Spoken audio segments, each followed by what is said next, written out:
Jim, this is Roger. Like you two to meet.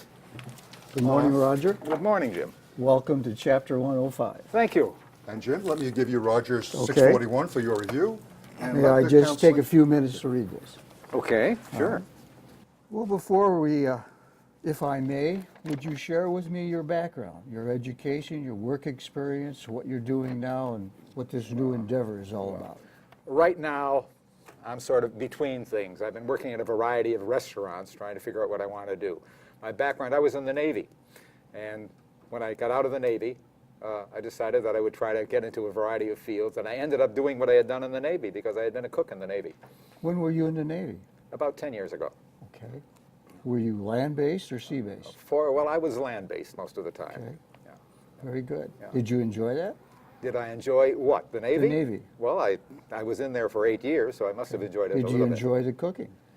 Well, I did it because it was easy for me to do. It was sort of a no-brainer. It just fell together. Yeah.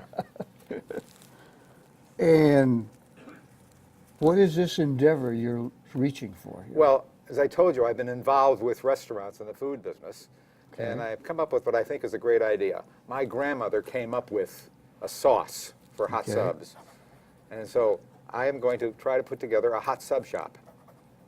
A hot sub shop. Okay. Yeah, yeah. Great Italian subs. Okay. That's your byline, great Italian subs. Oh, that was Grandma's byline. She Okay. she taught me everything I know. Okay. Yeah. So, Now, You're- pardon me a minute. You know, we're talking restaurants. Yes. Do you know anything about restaurants? well, I eat in restaurants. That's the first. Well, I criteria. eat one too, and I sort of worked in one, but I wanted somebody to help me develop a restaurant business. Okay, and I think we can do that by Okay. what we call a common vehicle of developing a business plan. Okay. Because every business, some way or another, has a plan. Either they have a plan that they're working by the seat of their pants, or it's written, but they have a plan. Someone is planning something. Well, you know, they told you I was a cook, so we always Right. had recipes. Is that what we're talking about? Part of part of having a restaurant Okay. is having a recipe. Mm-hmm. That's part of your deliverable. My deliverable. Yes. What's a deliverable? A deliverable in any enterprise is, in your fulfilling the need of a customer, you deliver something to the customer. In this case, it would be a sandwich. Oh, okay. All right. Okay. Okay. Mm-hmm. And then along with that sandwich, there's a service. Mm-hmm. And there's the what they call in the restaurant business, the ambiance. You often see this in reviews of restaurants. They give it an ambiance rating. For a little sub shop? Sure, every establishment has a level of ambiance. Boy. Okay. I think. Okay. Okay, well, we'll work through that one. All right. Thank you. Think about that one. I am. Okay. As you can see, I'm thoroughly confused, but All I'll right. figure it out. So, to give you a little, to answer you more about myself as a counselor, Mm-hmm. I've never been in a restaurant business, Mm-hmm. but I've counseled people in the past years who wanted to get into a restaurant business. And I also am a participant in a restaurant. So, to me, a restaurant, very simply put, okay, is a little factory. A restaurant is a fact. It's a little factory. And Yeah, you're right. It takes yeah. ingredients and labor Mm-hmm. and provisions, Mm-hmm. and it puts it all together in a process, and it delivers to the client or the customer, in your case, a sandwich to eat, and a Okay. place to eat it. We take a process of making a sandwich. Yes, Okay. yeah, very much. all right. I think I'm beginning to understand. Now, are you working now? A little bit, yeah. I've been sort of working at small restaurants around, usually. So are you presently employed? Yeah. In what capacity? Well, actually, it's sort of cleaning tables, things of that nature. Okay. So you were a cook so you're not in a cooking phase in the Well, restaurant? you know, they take a look at Navy cooking, and I didn't get a warm reception about it. Well, because it's mass produced or in Yeah, bulk? you know, all we did was take what we were given, Right. huge amounts, make lots of food for lots of people. And steam table Steam, presentation? or we'd open a can of Spam and we'd slice up the Spam, whatever. All right. You know. Well, let me ask you a question this morning. How can I help you this morning as we're sitting here? Well, the primary need, actually, the reason I came down was because you're part of the government, I understand. Yes, we're sponsored by we have an office at Washington. Yeah. And we're in association with a Small Business Yeah. Administration. And I'm a veteran, Okay? and I was under the impression that veterans can get money from the government to start a business.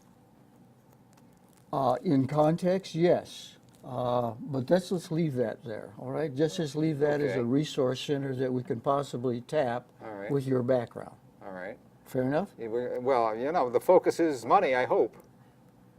Well, money is a resource for you to start your enterprise. Right, okay. I think Money I- is not an end in itself. Money is a resource to Okay. facilitate Yeah, your startup of a restaurant. So for me, for us to obtain a money supply, we must present a plan to someone so they know the risks they're taking. can I go in back to what I investing to you. understand? We're Oh, saying sure. a plan, we're talking about the recipe then. Well, the recipe is part of an overall Okay. business plan, and we'll get to that a bit later. Okay. all Okay? right. At this juncture, you have any other specific questions? Well, I think I need your You help. just need when money. I help. Okay. Yeah, I need money All and I right. need your help in getting it. So what we're going to do here, in the context of the hour we have here, is to form a task whereby this will give you a venue to get the money. Fair enough? Task, yes, venue. Venue.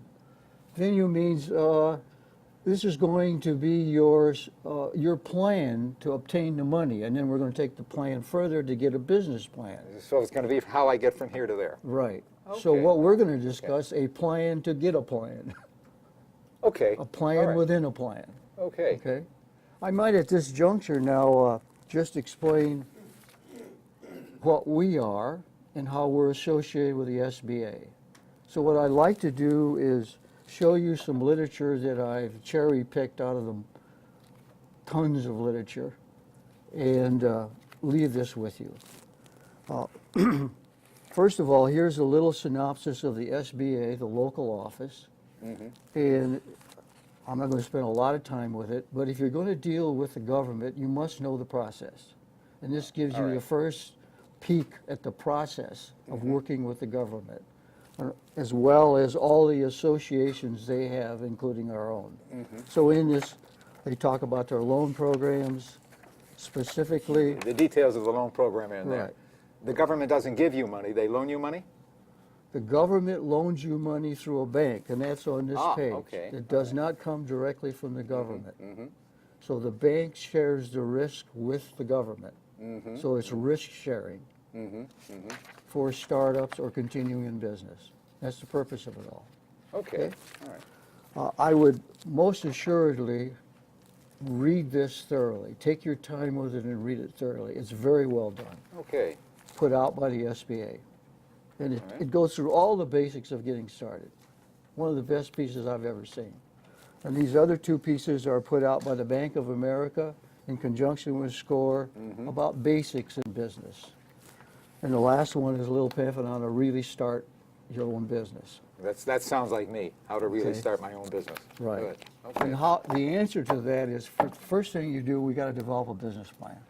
So my endeavor this morning is to work with you in putting together a process by which you're going to be assigned tasks to formulate a business plan. Okay, Okay? Fair enough? What I'd like to do and share with you as a result of my years with excuse me, SCORE, is that I've developed a tutorial for getting people started writing. tutorial. A tutorial. A Okay. tutorial, by definition, is something that it gives an outline. It teaches you how to do it. You know, as they say at Home Depot, you can do it, we can help.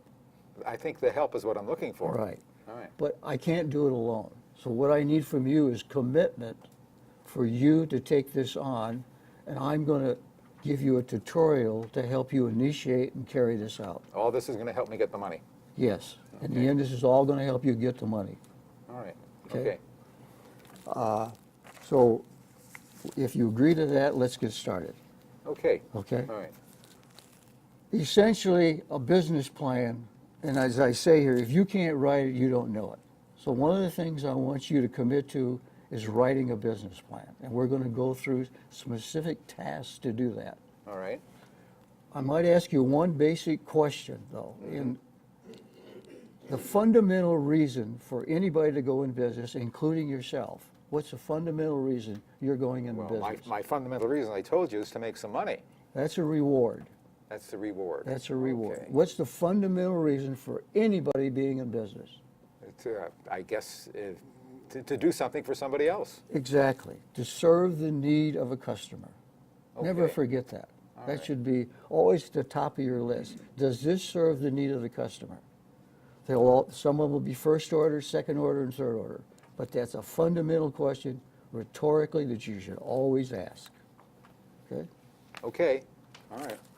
Okay, let's embark on the business plan itself. And I'm a proponent of the title page. It's your calling card. It's the first page Yeah, that is okay. seen. All right. Okay? And in the title pages, it says here, in other words, you're introducing yourself, the name of your company, who are the principals, and what role will they play, very briefly. What's your legal structure? How are you going to structure it? Sole proprietor, LLC, C&S Corporation. And we'll cover that later. all right? Thank you, because I'm not sure I know what you're talking Right. about. Okay. Well, every business has a legal structure. Okay. De facto, if you have no formal legal structure, it's a sole proprietorship. Okay. And then last but not least, should be on the title page, is what do you deliver to the customer to serve their needs? Let's just say, what do you, in this restaurant, what deliverable do you give to the customer that serves their needs? Well, I'm going to deliver food. Right. All right. Where are you going to deliver it?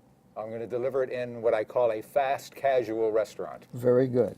All right. And it's going to be hot subs, Okay. hot Italian subs Okay. with a great sauce. All right. Would that be what you're talking about? That's All what that I'm should be on talking the about. front page? On the title page, Oh, no, I don't want a paragraph. I just want some bullets. What do I deliver? So I deliver a sandwich, I deliver a hot sub a sandwich. hot sub sandwich. It has a unique recipe, A great Italian sauce. right, with a sauce, and that's your byline, with the sauce. Freshly made. Right, freshly made. But you're giving me the attributes. What I want on the title page is Just hot subs with a great it's a hot Italian sub, sauce. and I deliver it in a place that you can sit down and eat it, right? Yes, Like- fast casual. Right. Okay, Okay. very good. All right, we'll try that. We'll try that. Thank you. Thank you. We'd like the teams to get together now for 10 minutes and critique what you just saw, what you liked, what you didn't like, and how you would improve I it. had to find something. And then the spokesperson of your team will get up for a couple of minutes and present the findings of each of your teams. And we'll start with the spokesperson for Team 1. I thought we had decided who the spokesperson, but go ahead. No, we really didn't decide who the supposed, I got stuck with it. At any rate, our congratulations to Dr. Robinson. His ignorance was monumental, and he really did it well. And on the other hand, our negativity towards the counselor, Mr. Batts, who was the wrong counselor. It would seem to us a failure on the part of SCORE, wherein it was our responsibility to find an appropriate counselor who had been in this very, very mysterious business, the restaurant business. And this guy don't know nothing about it. So when the initial phone call was made, we should have made a better effort to find someone who was in the restaurant business with appropriate experience. The consensus here was that he should have found out more about the client, in particular his experience and in particular his resources to be able to gauge what he was going to do and how successful he might be. Like, for instance, Mr. Robinson, how much money you got, baby? Because you're going to need money for this. We also felt that the explanation for the SBA and its focus and role in the situation was somewhat short-sighted or shortcoming, and it could have been better done. And in particular, if there was some reliance, or to be some reliance on the SBA, that he be afforded the information on what he might need to get a loan from a bank guaranteed by the SBA. One thing we'll come back to, this issue about matching the wrong counselor up with the client. I'd like to come back to it at the end of the discussion. Some of the other things you talked about is just a matter of sequence. When those things are talked about, you will see some of those things being talked about in other segments. So what we're seeing here in some of the comments is a sequence issue. This is the beginning of a counseling session. A lot of the points, if they had not been brought up in a counseling session, is correct. They should be, and you will see most of them. The significant point you brought up, which we were anticipating, is the issue of counselor-client matching them and what are the issues there. I'd like to address that as we get through teams 1 through 6. Team 2. Chuck covered most of our comments as well. We felt that he should have covered what SCORE is on the outset, telling them that we're a national organization. We are a bunch of old fogies that are donating our time to help them not make the mistakes we made.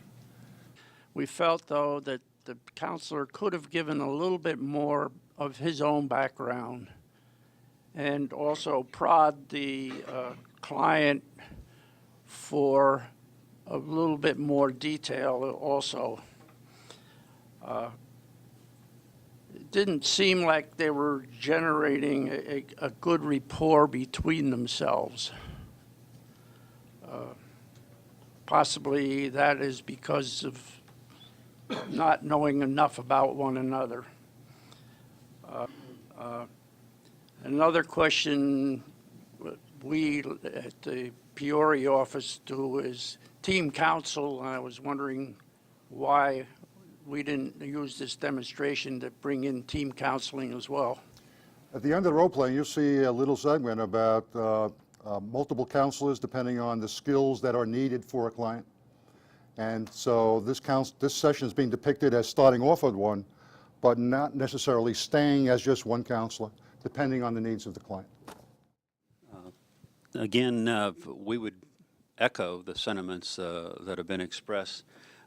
Basically, the concern we had was that, Jim, that you were, in a way, a little bit talking down to Roger before you got into really what Roger's dream was, what his expectations were, and what his capabilities were. I mean, a brief discussion about what he did as a cook, but not much about had he done any research about buying a restaurant. Was he going to franchise one? Was he going to start from scratch? Did he have any sort of financial resources available to him? And what his dream was. And then go into your experience and background. And you deflected 2 questions. The first one was, do you know anything about restaurants? And then came back to it. Again, I think it would have been an ideal opportunity to talk about the depth of the counseling background that we've got in this particular chapter and the availability to bring those resources to bear, but the commonality of the plan for every type of business. Team, where are we? 1, 2, 3, 5. As unaccustomed as I am to public speaking, I've been appointed a spokesman for this group. We've broken our things down into 3 parts. We have the positives, we have the concerns, and we have the opportunities for improvement. A lot of it's already been said.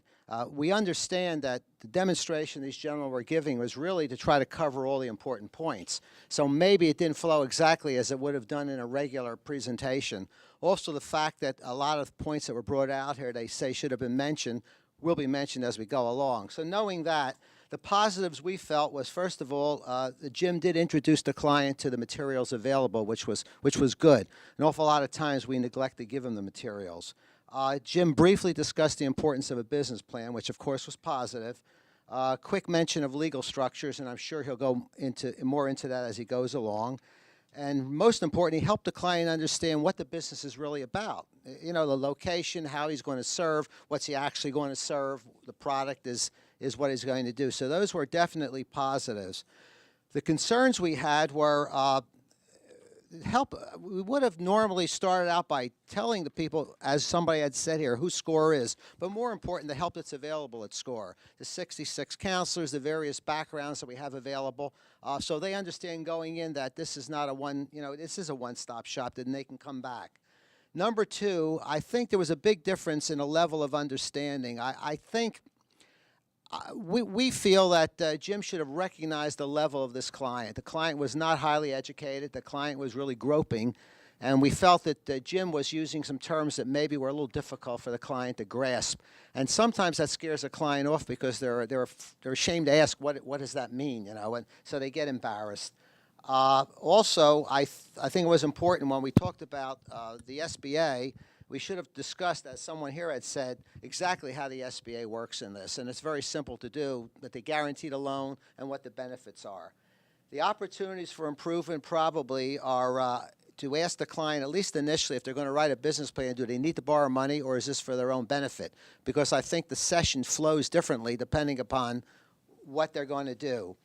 If counselor does not have restaurant experience, which I have had clients and we all have had clients, I always assure them that we're going to cover all the business points, which are very important, and then we'll then make a second appointment with Roger or Mike Blank to talk about the actual running of the restaurant.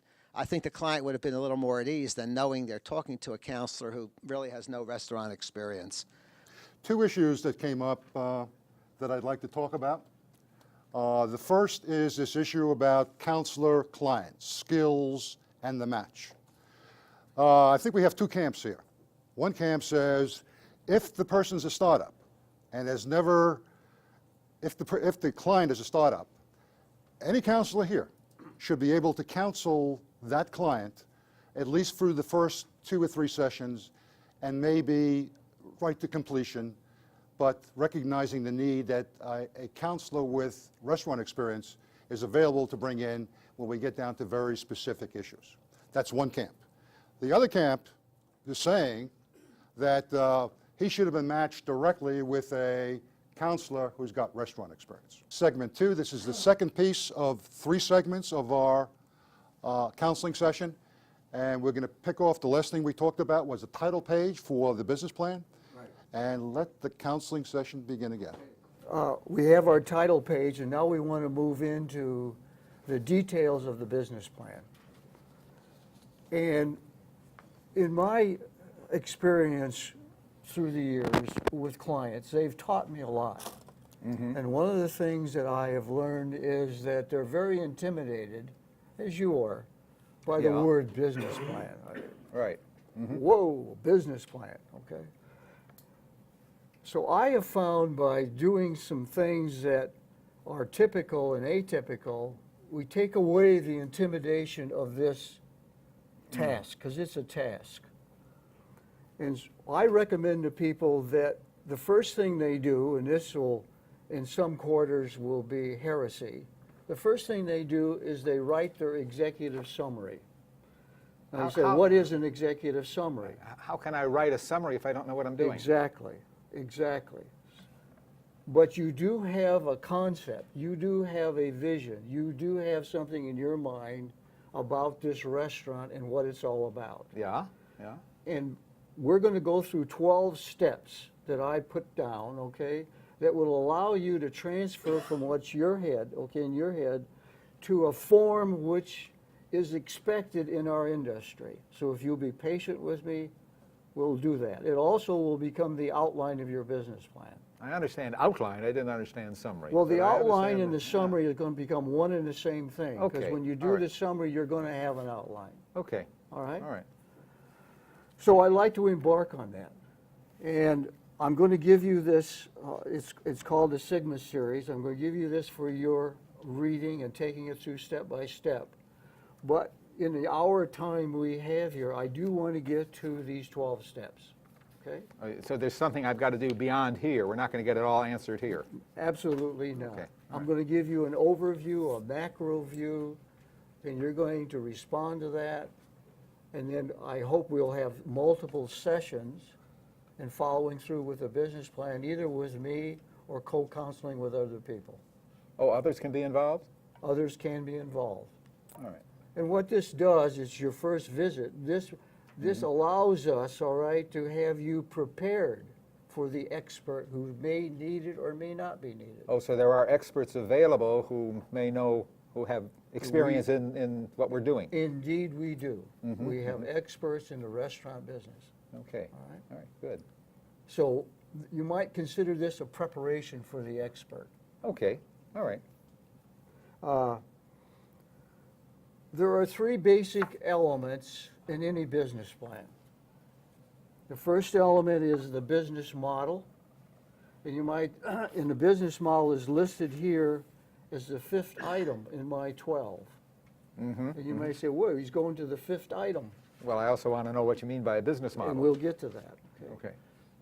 I'm picking the business model because the business model describes what you do in a process with people and with provisions. You're talking about how I buy my supplies, how I make a sandwich, and so on, And things how like you that? deliver, exactly. Every step Deliver, of I mean, it. how we give it to the customer. How you give it to the customer. Okay. How you package it. How you, as they say, plate it up. and Plate it present up. to 'em. Okay, Okay? all right. So you have a little restaurant experience. You said plate it up. Yes, because I go to restaurants Oh, and I've okay. had All right. clients who had restaurants. Okay. Literally. All right. Okay. I've been in their restaurant. I have observed their process firsthand. Okay. These are for people who are already in the business, and I'm counseling them. So there's the business model, and the basic thing about a business model is what we call the 3 Ps. What is the process by which you apply to deliver the sandwich? What people skills are required to do that, and what provisions you must have to allow the people to practice the process. And that'll all be detailed in the plan. These are all details in the plan, and that's going to be one of the first tasks I give you, All right. is to define how you make a sandwich and deliver it to the customer, including the outside resources you use, as well as those you control directly. For instance, you've got to buy the raw materials. Yeah, You've got to yeah. buy the buns and the meat and the vegetables, et cetera. And then we got to store them somewhere. And you got to store them, you got to stage them, and you Okay. got to process them. All right. Okay. The second element, or you might say second pillar of any business plan, consists of a footprint of 4 items. And it's what you learned in kindergarten. Who are you? What do you do? Where are you going to do it? And who are you going to do it to? Well, I told you who I am. Well, we want to talk about the business now. Oh, okay. You All right. personify the business. So in that realm, you're in the market arena of a restaurant. Right. And you're in a Yeah, niche market. yeah. Oh, yeah. It's not a gourmet restaurant. No, as I told you, it's fast casual. Right. Quick. Exactly. So you're playing a specific role in the serving of food in this niche restaurant business. This, in playing that role, you obtain the right raw materials, you bring them in, you stage them, you inventory them, and you process them to give the customer the best possible service, because it's fast. Oh, it's going to And be we're gonna fast. talk We about- are down where people are working all the time. They've got to get in and out real quick, particularly at lunch. I've got office people working there. I've got people who go to school in the area. Absolutely. Very They want to good. get in real quick. They want to get in and out. That's why I call it fast casual. Very good. That's what we're going to do. Get that food to them. Get food they like real quick. All right, very good. Then the next item is, what specific need do you provide? And you've answered that just now. I provide a need of quick service, of good food, where they not only can eat, but have a good experience. That's what you meant by experience. Right. Okay. Whenever you eat, when you're done, there's an afterglow. That's an experience. Well, hopefully they feel good about it, yeah. And your Okay. sauce is going to make them glow, whether they want Oh, to you're or right not. there, because Grandma she did a job with that. It's wonderful. Okay. Then we talk about geography. You got to go where the population is going. I think I've really got that nailed. I got to tell you, I'm going down. There's a place that the mayor just announced called the Medical District. Okay. At 3rd and Van Buren. They've got the medical school there. They've got the office there. APS is there. All of these things. And I have found a site right there. Okay, very good. Yeah. So, see, you've married where the population is you're going to serve to your physical geography. Yes. And the third thing is, who is the customer? The demographics of the customer. How old are they? What their disposable Well, income a lot is. of students. all right? So you got an availability situation. They're and the only available faculty. for a short time. Matter of Yeah. fact, through the year, they're not even going to be there. Well, hopefully there'll be summer school. Yes, but the population will decrease Okay, greatly. we have to think about that too. Exactly. Okay. And in the restaurant business in Phoenix, it definitely goes down in the summertime. Yeah, that's what I've been told. Okay. Yeah. So there's a cycle, not only by the month, but by the period in the year, Yes. and even by holidays. Because on holidays, there's no students around. They're gone. Well, fortunately, the office people are around. Right. Okay. Well, you got to balance out who your customer is. That's Okay. the point we're making. All right. The third element is how do you access the market? In other words, there's a market that you must access. So you're saying, well, the access of the market is to have a proximity to my population so that they Didn't I can. say that? I got the people right there, and the people are right around the corner, and I just thought I So meant why to- would they come to your restaurant? Oh, okay, all right, okay. I might interject here. In starting any business, you always have to look at what we call the incumbent. What is an incumbent? Yeah. That who now serves that position or office. Oh, well, there are a lot of restaurants All around right. there. Now, Yes, for you yeah. to be successful, you must identify that incumbent. You must displace them, or you will fail. Well, we think our food and our is so great that that sandwich is so sensational it just can't miss. Is that good? I mean, That's what you think, but what Well, you Grandma think, has had people knocking on her door for them to make but sandwiches for her. Grandma was not in a restaurant. That's true. I mean, and she had a closed audience. Her relatives, they didn't dare say it was bad. Oh, there were people down the block who would come too. All right. And if they did, all right. Yeah, yeah. So there's acceptance and non-acceptance. But Okay. that's, when we talk about market, you need to go, there's the marketplace. It's downtown. It's with that population. Right. Now, I've got to access that market. Well, and I've got to also make a sale. Yeah, but I'm going to be advertising. I'm going to be handing out flyers. I'm going to be knocking on doors. I'm going to have all kinds of specials. I'm going to do all that kind of stuff. That's good. And that's part of your business plan, because you must Okay. allocate a program with a budget for that. That costs money, and it costs time. Oh yeah. Okay. All right. Okay. So I'd like to come back to in other words, we got to three basic pillars of the business plan, okay? And I'd like to come back to the business model. Okay. And what I want you to do is to consider as a first task is defining the process, the people skills, and the provisions they must have to do that. Now, you start with a restaurant, especially as a building, Right. okay? What's your concept for the building? Well, I think I told you the location, and Yes. I figured out that I'll have about 12 to 1,500 square feet available. It's not going to be real big, and we'll have enough space in there so that we'll have. So is there a building at 3rd and Van Buren? Yes, there is. Yeah. Okay, yeah. and how did you find out about this? Knocking on doors. I just Okay. went down there and walked around and knocked So on are you doors. dealing with an agent or a broker? They turned me over to a broker. Yes. Okay, so you're working with that broker? Yes, I am. One of the things that you need to be very, very cautious of is the terms and conditions of your lease. And you are considering lease? Yeah, I guess so. I think that's what I have to do.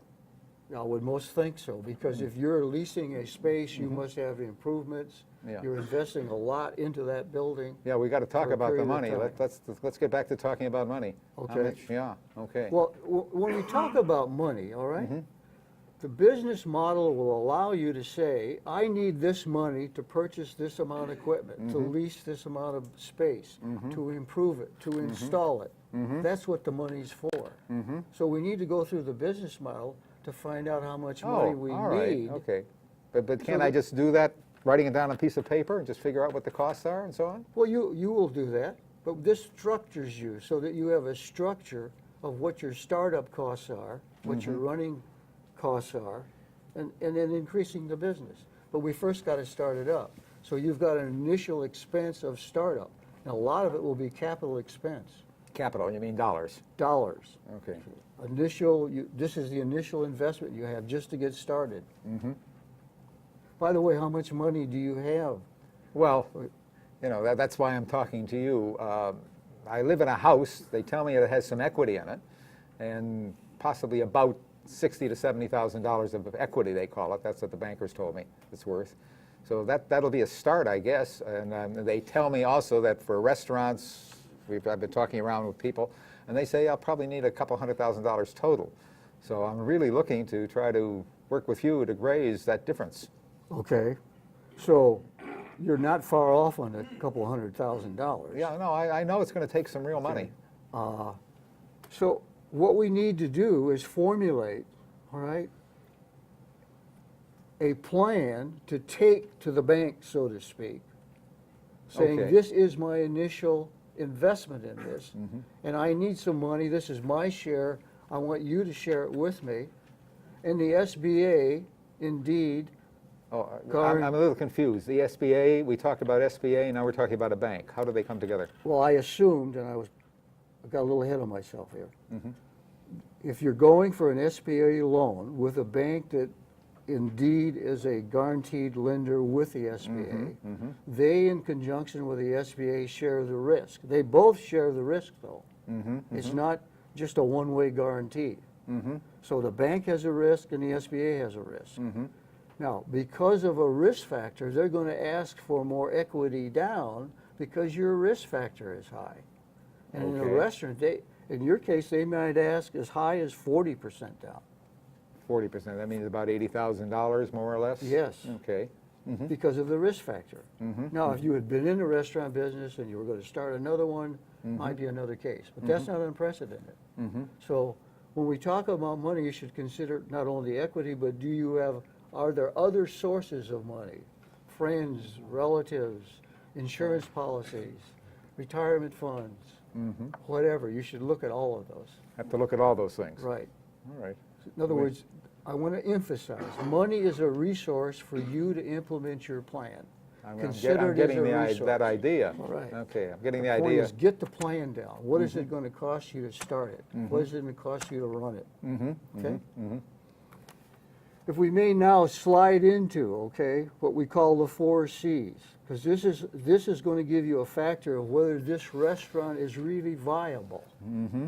So let's talk about your restaurant and your delivery. And that's just for the sake, assume that it is a lunch business, which you mentioned before. Yeah, and the lunch hours, they tell me in that area, are roughly from 11:30 until 2. Okay, so your activity period is in that slot. Right.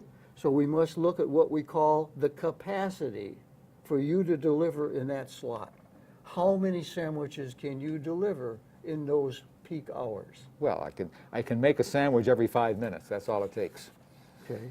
And then we can go through. So If you've I got may all the say time. so, that seems a long time. Well, we're allowing the time from the moment the customer comes up to the counter Okay. to where the sandwiches Right. meet. And remember, it's a toasted sandwich, and then pays for the sandwich. I like what you're saying, but you said make the sandwich. You didn't say deliver the sandwich. Okay. Okay. All right. So it's gonna have to take you much less time than 5 minutes to make the sandwich. Okay, I included the whole Study thing. the fast food people. They've got it down to the second, okay? Boy, okay. McDonald's delivers, or Yeah. makes up the okay, sandwich. Right, yeah, Well, but they can do it, Yeah, like in true. 2 minutes and 30 seconds. right. But Okay. they still have to get it out to the customer. The customer has to Exactly, walk and there's through a the time table. period in there, Yes, but you yeah. gotta think about the biggest improvement will be in making the sandwich. Because without the sandwich, you have nothing. Oh, yeah, yeah. I thought the biggest improvement was So going to be in the taste. what taste of numbers the have you sandwich. come up with? Because that is capacity. Capacity relates directly to income. Okay, I think I understand what you're saying. Okay, well, how many sandwiches can you deliver in 3 hours? Well, I'll just use that 5-minute factor and divide it into the time. All right, and I'm Okay, not, that- and I'm that not trying to makes- put you yeah, on the yeah, spot, but right. that's one of the tasks that you need to address. In that time slot, how Right. many sandwiches can I deliver? Yeah. Okay, in that time slot, because that's directly revenue. Sandwiches equal revenue. So I have to do pencil and paper. I have to figure that out. Yes, you do, Okay. okay? All right. And I want you to take the first cut at it, and I'm always here to help you, all right? Okay. All right. Now, the second C is, what is the limitation of the capacity of your enterprise? So we talk about capacity, and then we talk about the next C is capability. how could you increase the capability? Well, we can do by having the process of ordering and delivering faster, as well as actually making it. And you may want to have some of this stuff pre-made, but you've got to get it down to a process by the second. So you need people to do that, and you need the provisions to Okay, do that. all right. So not only are the fixtures and the units and the tools there, the process becomes of prime importance because you've got a time slot this long. Yeah, basically. Yeah. Now, the other thing you consider for capability is can I increase the hours? And is it all going to be eating in, or is there a takeout? Because if I have takeout, Oh, I like that. That's good. That's good. Okay. I like that. Yeah. so you want to consider for fast food, they come in, just as the other people do it. By the time they get around to the corner, the guy orders it, they got the thing ready. It's there. Okay. So you're So using the they- same capital equipment, you're using the same people. So the guy who came in at minute one of the 5 minutes, by the time he gets up to that register at the end of it, somebody else has already been, food has started. And I want you to Okay. think Oh, about okay. how, first of all, do your basic business model. Then say, well, my business model is limited by, my capability can be increased by, and you put that down. What's the critical path for you giving more capacity? Okay. The next C is, what does it cost you to deliver that sub sandwich? Right. Okay. Yeah. Including all costs, direct material, direct labor, What about the sandwiches I eat? Do I have to worry about my food cost in there too? absolutely, and all your employees. So it's part of wastage. Okay. Because if it all isn't right. getting to the customer, it's wastage. So what isn't going in the garbage can, or what is going transferred out the back door, that's waste. But even if it goes in the garbage can, it means I didn't sell it. That's right. Okay. Whatever it is, you didn't sell it. There's no revenue from it. Ah. You may Okay. have made some people happy, but you got no revenue. All right. So that should be included in your cost. Do you have someone who can, so to speak, count your beans? Count my beans. Right. What does that mean? That means accounting system. Oh, the you mean count the numbers. money, track Right. of the money. Yeah, we're going to use a company. I have an uncle who used to be a bookkeeper. And Okay. he's a little old now. He's probably in his 80s, but he can still use a The only nanny thing I machine. would consider, and I'm all for the uncle, but Mm-hmm. with our computer science these days, and it's especially good in accounting, Mm-hmm. I would think you should consider some software, which is available online, because you need to know your costs. 80% of businesses who start up, and this is a fact, do not know their real costs. Wow, that I didn't know. That's a fact. Yeah. 80% of businesses in a startup do not know their costs. I mean, familiar saying, well, I'm going to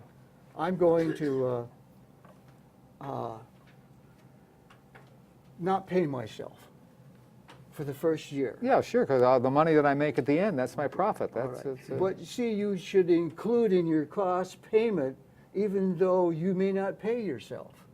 As far as you're concerned, the company's getting you for nothing. Always consider the company as a third party. And your employee. yeah, but it's my company. Fine, but your company, from a structure viewpoint, is a third party, and you work for the third party. What if you wanted to hire someone to do your job? What would you pay? That would be a cost. That yeah. would be a That would be a cost. cost. All right. Yeah. So we've covered the business model, all right? We now, and by de facto, what has happened is you've covered your identity, who you are, the market area you're in, who you are. You've covered the need you provide. You've covered the geography and the customer. The business model, to test your business model, you got to ask yourself, does my business model fit the need and fit the purpose of my identity, of who I am, what I provide, where it happens, and who the customer is? It's a balance act. Yeah, but I think it does. It's Fine, yeah. that's, but you want to get that on a piece of paper. I keep forgetting that piece of paper. And then the third item, which we'll discuss in the next segment, is how you access the market. What Okay. aspects of the market, how do you access them? How do you make a sale? How do you get somebody to come in, sit down, and order a sandwich? Okay, we're going to start in reverse order this time. We're going to start with 6 and then work our way back to 1. A couple of things. First of all, some observations, and I think it's important. I don't think you have to be a restaurant expert for the first couple of meetings. I think we can all do a good job to get them past that point. Second of all, I think Jim did a great job in bringing out the many points that Roger needs to think about. The group in general felt that he was hitting with too many points too fast, and because of his educational level and background, maybe he wasn't able to follow it as quickly as he probably could have. Some of the positives were Jim alluded to assigned tasks that he was going to give him and set Roger up for future sessions, which was very good. Jim defined Roger's input as to how it should be used. And everything Roger said, Jim explained to him how that would be used in a plan. You know, how you serve, where you serve, who you serve. Very important issues, obviously. Jim discussed the need to research acceptance of the product. We usually tell our group, and Roger and I do the Start Smart, you know, just because grandma thinks it's great doesn't mean you're going to sell the thing. But I think Jim let Roger understand that he probably needs to do a little more research. So those were very positive things. A couple of concerns we had as a group was Jim did not determine if the client even qualified for a loan. Really was no sense in taking him through this entire procedure without finding out what he had. He had a couple of dollars in cash. You know, did he have any collateral? Did he have 5 credit cards that were maxed out and just bought a Ford truck, $30,000 truck with $100 down? He's not going to get a loan. So you know, we tell our clients they need to clear that up first. So that was a concern of the group. We felt that Jim may have been going a little too fast. I think Roger got a little confused. Jim was speaking to him, well, I mean, he acted well. Jim was speaking to him on a different level, and I felt, and I think the group felt, that sometimes a client is afraid to ask you what you mean because they don't want to look stupid after the first couple of times. So what they do is they turn their mind off and they're not listening for the rest. So I think maybe he needs to go a little bit slower considering the level of the client. Some of the other concerns we had, the general accepted method for writing a business plan, at least in 100 years I've been doing it, is to write the business plan and then write the executive summary. Now, I know Jim likes to talk about writing an executive summary first. I'm not sure how that has to be done, but I'm going to talk to Jim afterwards. He's still using terms such as micro view and various things that I'm sure Roger did not understand. And Jim talked a lot about the business model, but never really defined what a business model is and what a business plan is. So those were the issues. But overall, I've done a great job following the script terrifically. A couple of comments. I think you're right on in terms of your comment about squeezing stuff in. And one of the predicaments we had as a team was trying to demonstrate a counseling session that really occurs typically over more than 1 hour. So we're putting stuff in here that typically might happen in the second or third counseling session. The other issue is important, the issue about need in the marketplace and how do you quantify that? How do you know that grandma's sauce is really a good sauce? And as you pointed out, the big guys spend money by test markets, focus groups, surveys, and the little guy ain't got the ability to do that. But they can do something, not to reach a sure conclusion, but they can bring some people together and have them taste it. They can make some calls. They can do something towards saying, yeah, this is a product, there's a need out in the marketplace, and I've got a good chance of being successful because I've got a nice product. It's a wide range of capabilities, but to ignore it totally, saying you just can't do it because you ain't got the money, is not the way to approach it. To try at least to do something to quantify the need in the marketplace for your product or service. Well, basically, agreeing with what you said, Marty, the group did. The group also felt that Jim might still be a little pedantic in talking to Roger in terms of, I'm teaching you the structure as opposed to understanding the client's needs. And in that, subsequent discussions that he had began to get Roger questioning what he was doing, and that was good. When you started talking about costs, well, I didn't think about that, and I didn't think about that, and I didn't think about that. And that's what our questionings are supposed to provoke, things like that. It was pointed out, again, that an industry knowledgeable person would be able to say, well, you know, when you start producing goods, your food cost should be about 30%. Your personnel cost should be about this.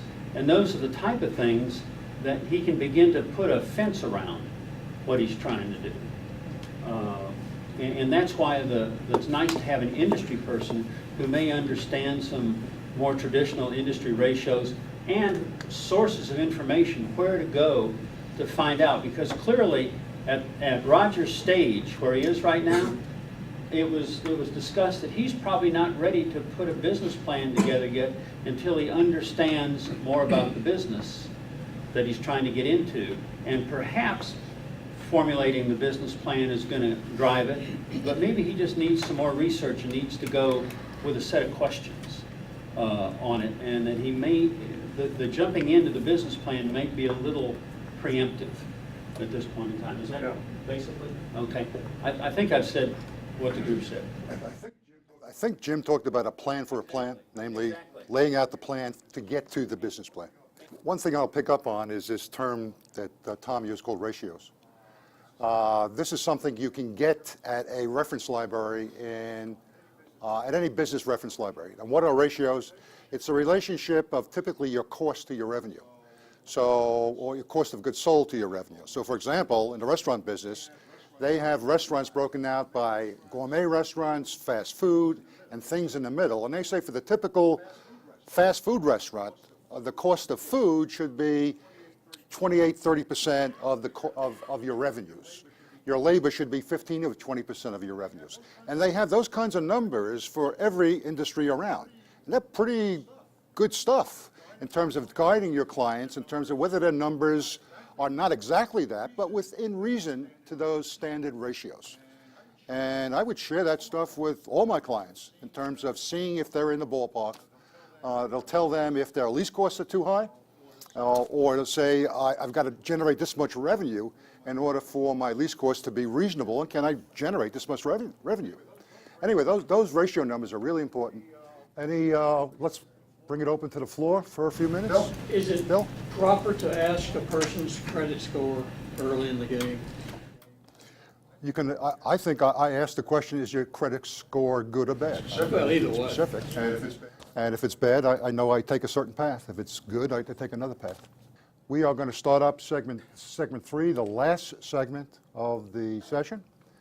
And I turn it over to Mr. Robinson and Mr. Batts. All right. So we've discussed the 3 pillars of the business plan. Right. The first pillar has a footprint of who you are, what you do, where you're going to do it, and who are you serving. So all that goes into the plan. That all goes into the plan. That's one pillar, okay? The second pillar is your business model, and I might want to just recap. A business model describes how you're adding value with material and labor and your intelligence. For instance, your grandmother's recipe is intellectual property. So you're bringing intellectual property into it. You're bringing your know-how of cooking, okay? And you're and you're saying, I have something by which taking the ingredients of the sandwich and processing it in a certain way and delivering it to the customer in an ambiance of eating it, There's that word they're again. going to have experience. All I right. want you to keep that word in mind. Yeah, I am. Because every restaurant has an ambiance. I'm going to have to look it up. Okay, good. I wish you would. And write out that definition. Next time we see each other, I want that defined by you. All right, thank Not you. only as a All right. dictionary definition, but your definition. Okay. Matter of fact, I'll take it a step farther. You ought to go into one or more restaurants, and after you look it up, define the ambiance in that restaurant. Should I be dealing with restaurants that are similar to the one I'm thinking of? I would do similar ones, and I would do ones outside your box, Outside my box. or outside your purview, your Oh, boundary. Okay, all right. Okay? Yeah. All right. The third thing we want to look at is market access.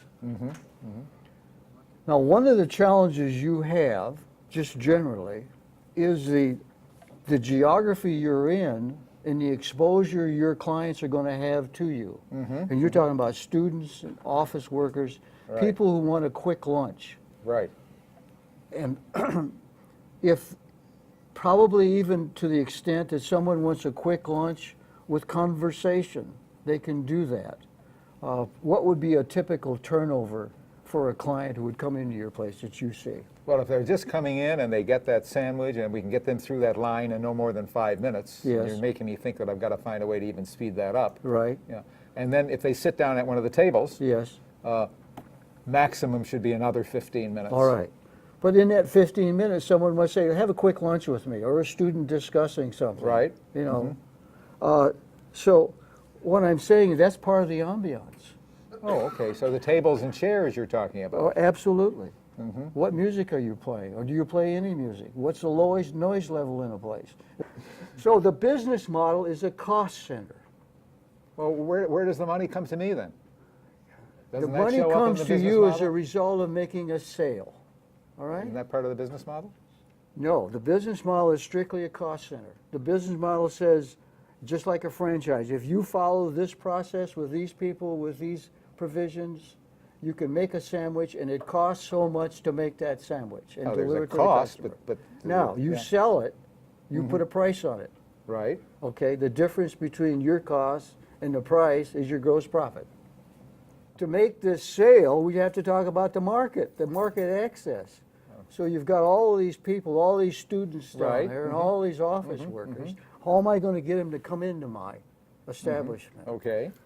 Now, there's two ways. There's the direct way, which is the most efficient way. You know, literally, if I could grab them by the arm and bring them in, And I'm going to have people out there trying right? to do And that. people do that. Yeah.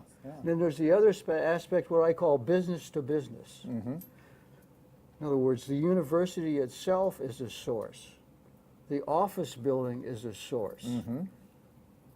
I mean, they may want to say, hey, go down to that place and get me 5 hot subs. Right.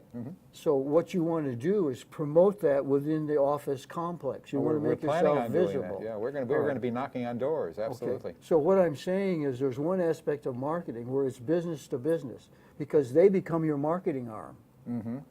The other aspect is where you do it directly, and you are the marketing arm. You do have the placards. I noticed lately they have a fashion of people standing out there waving signs, Absolutely. Absolutely. Sure. which is good. And we're going to give people lots of T-shirts and stuff like Right. that. So But they'll that's talk about us. direct Yes. marketing. Now, the more direct you can make it, the better. Now, when you're starting up, I'm a great believer in promoting, in the word free, F-R-E-E. We're going to have a great big grand opening with lots of free food. Yes. Okay.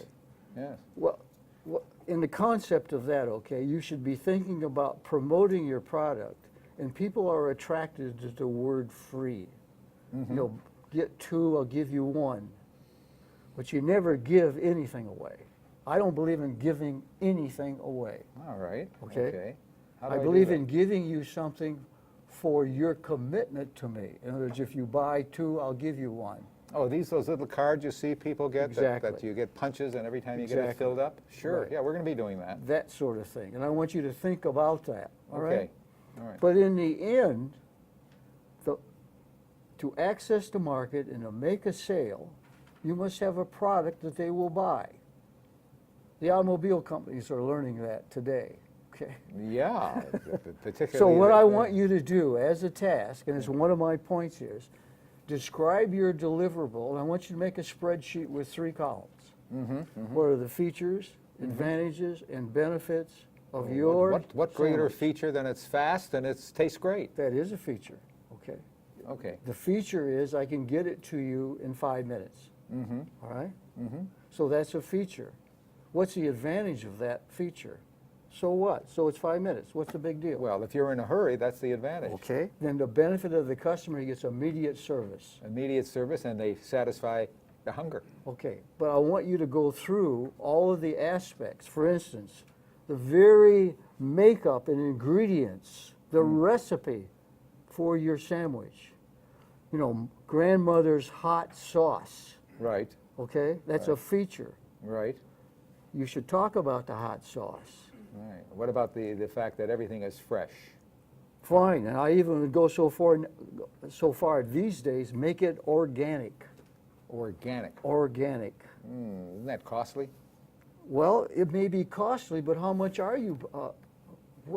I would just go, what do you think you're going to charge for your sandwich? Well, we're sort of thinking that by the time they have a drink and a sandwich, it should come to about $8.50. Okay, how much for the sandwich? $6.50. Okay. How does that compare to Subway, the big franchise? It's more money than Subway. How much more? It's about double. It's about double. About double. Okay. Yeah. So when we talk about your deliverable and the features, advantages, and benefits, the first thing I'm going to do as a customer, I'm going to give you a value judgment as compared to Subways, because that's where the last time I got a Subway. I say, whoa, there's twice the price here. Yeah, but it's going to be, first of all, the amount of food is going to be that much more Okay, than but then Subway you gives. got to put that in your features, advantages, and benefits. Okay, I see The what amount you're of food as compared to Subways is 4 more ounces of salami, or whatever it saying. is. And whatever, all the meats that go into Right. it, and cheese. And you always get the sauce. And the sauce is there. Right. And the sauce is our secret. So what I am saying, okay, I want you to do as a first task is to put down what you think is your competitive advantage, that you're going to charge twice as much, okay, All right. as compared to your competitor, and they're going to buy 3 times as many. Well, we're planning on that. We Well, hope and so. I'm making Yeah. a point with you. Right, Okay, yeah. it's not good enough just to be like Subways. You got to be better than them. Well, we're going to educate them. We're going to teach them what good What sandwiches is are. educating of a customer? Having them taste the product. Exactly. So they got to make that purchase. So the Well, first thing they're going to go through, and I'm not disagreeing with Mm-hmm, your price, but the first hurdle you have is charging twice as much as Right. Subway. How do you compare to Quiznos? I don't even know if there's one nearby. I don't know. It's irrelevant whether it's nearby. How do you compare with them? Quiznos is more than Subway. Okay, how much more? Now you're going to have to make me go out Okay, and do now some you need research. to do some yes, you Yeah, need some okay. quantitative study of this. Okay. Okay? You need to do some, what I call some legwork. You need to pound the pavement, compare the prices, taste their product. Visit your competitors. Exactly. Visit them, and if it's possible, go to work for them. Go to work for them. Go to work for them. Become a waiter at Quiznos. Become a waiter at Subways. Oh, So you can find out what's going on the inside. you know, never thought of that. As a matter of fact, in my past life, okay, I was a consultant. Worked for a big company. Yeah. And one of the first things we would do for any company, no matter where they were, and we do it subtly, is I would know where all their garbage was. I wanted to know what was being It's going to be thrown in a can out, out behind the Exactly. store. Yeah. because that indicates to me how much waste product they have. And Oh, I see. everybody has it. Uh-huh. Okay? The second thing I would do is go to the employee's restroom. Not the restroom Well, of the executives. if I work the place, that'll be easy. Yeah, Right. Okay. I'm just making some points because Okay. they indicate a attitude of the company toward what they're doing and how they treat their employees. It's just my experience, and you'd be surprised what you learn about that. The third thing we looked at is the receptionist. It's your first indicator with the customer. When you come in the door, you park in a certain place. Another thing we Is checked that was, part of what you're talking about when you use that word ambiance? Yes, that's part of ambience, yeah, okay, that's part of it. okay, all right. So when I drive up to your establishment, some basic things. Where do you park? Downtown Yeah, is a yeah, parking yeah. problem. Yeah. So is it going to be strictly street traffic? That's what we're thinking about, Okay. yes, yes. What's your signage? What kind of security do you have? Well, we're going to lock the doors at night, What kind of doors? glass doors, so Okay. people can You see may in. want to think about that. You're downtown at 3rd and Van Buren. Okay, all right. So there's signage, there's parking, there's security. And you're thinking about the security of the client. I see, okay, all these things have to be looked at. They have to be looked at. Because And as the- I, as a customer, when I go to your place, okay, either directly or indirectly checking you out. Okay, If so I all don't have that- to park, how do I get in? How do So I all that goes insert? into the plan? Exactly. Okay. Now, what we're doing, okay, we're putting in elements of the plan and coming together, we're gonna compound them for you to have a plan when it's all done. In other words, it's the elements of something put together that form a presence of your company. And your company has a presence. Your restaurant has a presence. Yeah. And the biggest presence is the product. Oh, that's what we're going to be So selling, yeah. again, I want to reiterate what your deliverable is. I want you to do a spreadsheet with features, advantages, and benefits of your particular restaurant. Do you have something that reminds me of all these things I have to do? Yes, I do. I'm going to be giving you Oh, okay. a document, All right. and all this is detailed listed, okay? So all that's listed. Now, the next thing I want to talk to you about, and you've been talking about money, you're going to price this product for a certain price, and we've said that. Right. Now you need to reflect what's your cost. We've talked Okay. about that before, right. but you need to know your cost, not only the direct cost, direct labor, direct materials, but all the overhead, your telephone bill, your lease agreement, your equipment upkeep, your inventory, because inventory costs you something. When you buy inventory, that is a in-process goods to be processed that So I you're need putting money into. for inventory. Okay, Exactly. All right. Exactly. In addition to equipment. and In things like addition that. to equipment. Okay. The equipment only provides the means for people to process the food, Okay. All but right. they gotta have something to process. So Okay, you need all to right. have suppliers. Okay. And in the next couple sessions, we have what we call outside resources. Couple sessions? You mean I'm going to get to see you more often? Yes. How often can I see you? You can see me as often as you're ready. Because I'm gonna give you some tasks. If you're ready, you Oh, come back. You give me homework. I'm gonna give you some homework, and we're gonna get to that. Oh, okay. All right. But I want to talk, one of the points I make is cost versus price, so you know what your gross profit is. In other words, for every sandwich I sell, it costs me this much, with everything applied, all my costs completely, including your salary. Okay. Including myself. Including You got me yourself. back working for the Yes, company yes, again. I do. Okay. All right. Okay? Okay. What does it cost me to deliver that sandwich? Including the wrapping you put on it, everything, including your calling cards, the electricity to See, keep the sign on. when I was in the Navy, we never had to worry about costs, so it's a whole new thing to me. Because they gave you, you were a worker in the Navy. You were an enlisted man. I wasn't the cook, I was a worker. Okay, all right, okay. Yeah, you were a cook, Yeah. but you were a worker. Okay, all right. Believe me, I was in the Navy as an enlisted man, yeah. and I was assigned to the kitchen. Yeah. So I know what you did with me. Now you know that I peeled potatoes. Now you're getting to it. All right.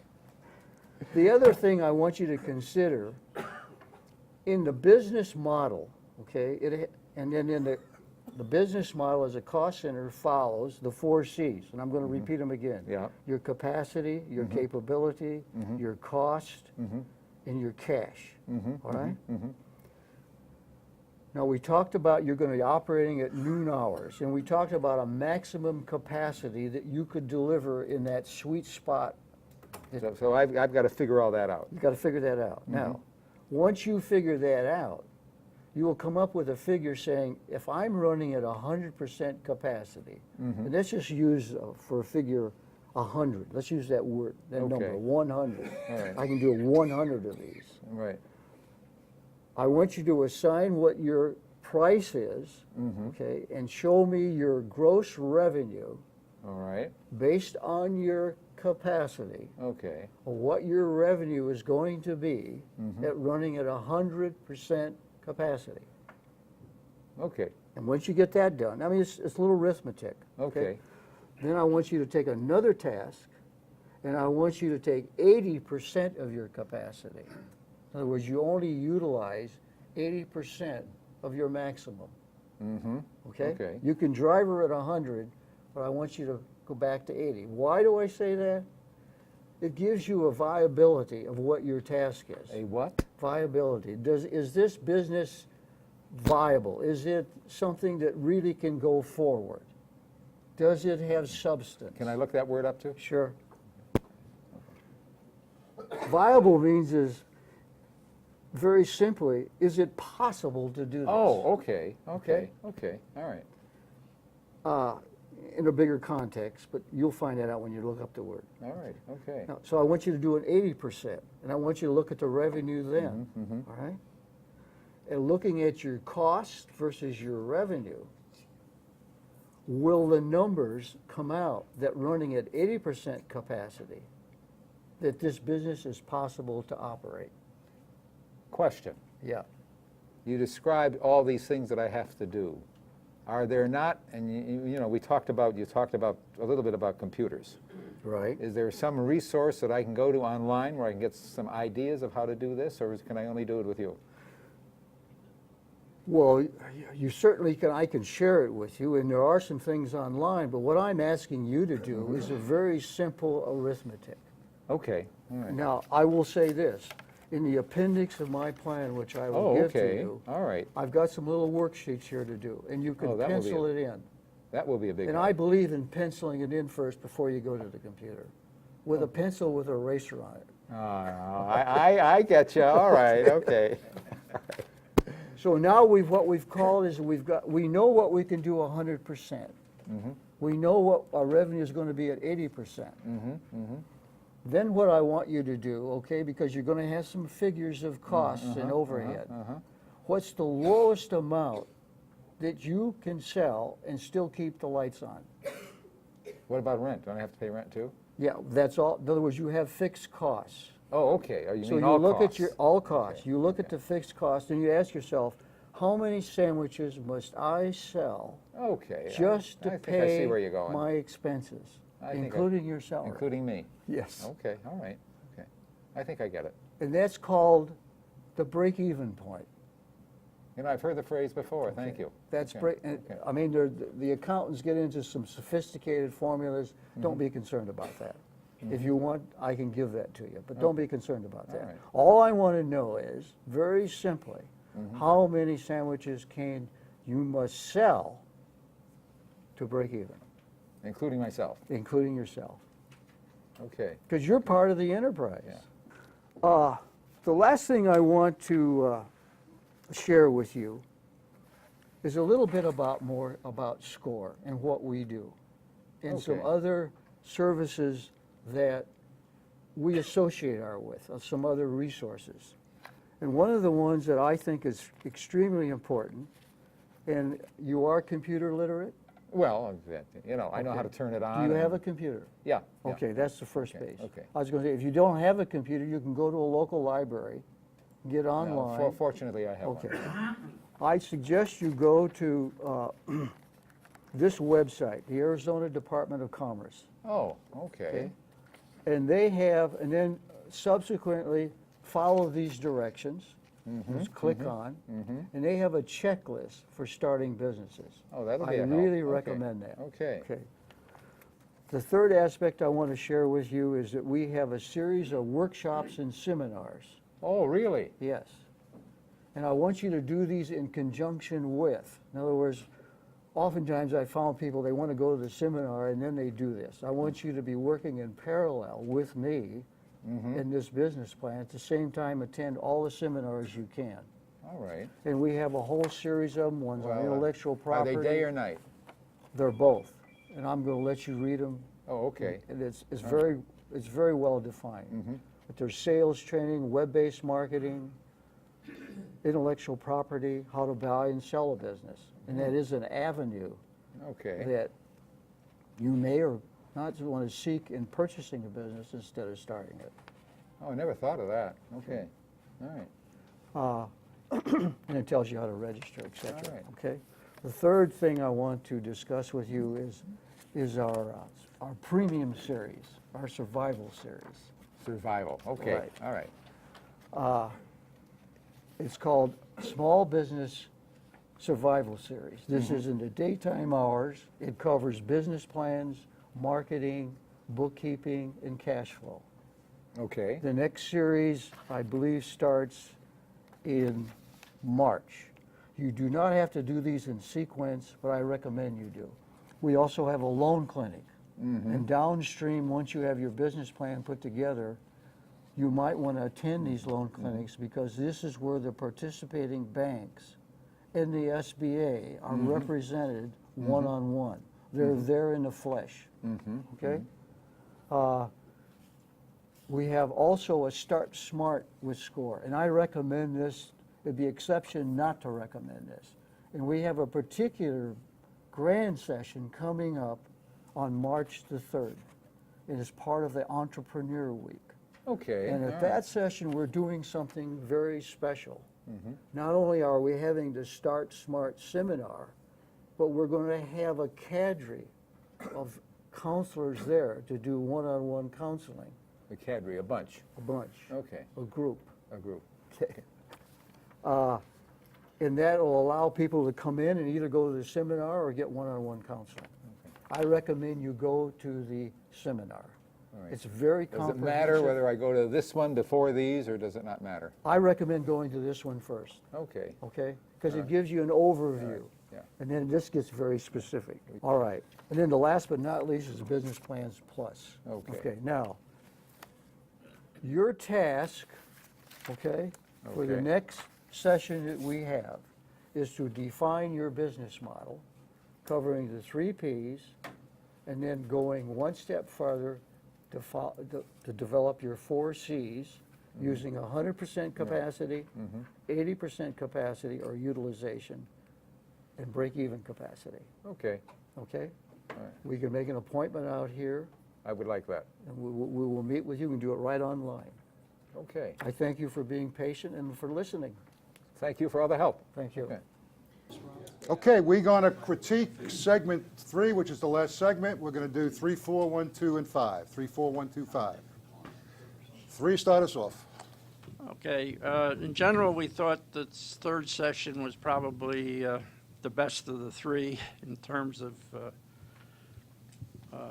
content and everything else. However, a couple of points that we think could have been, particularly near the end when he was summarizing things for the client to do, he might have suggested that he take some notes so he doesn't forget.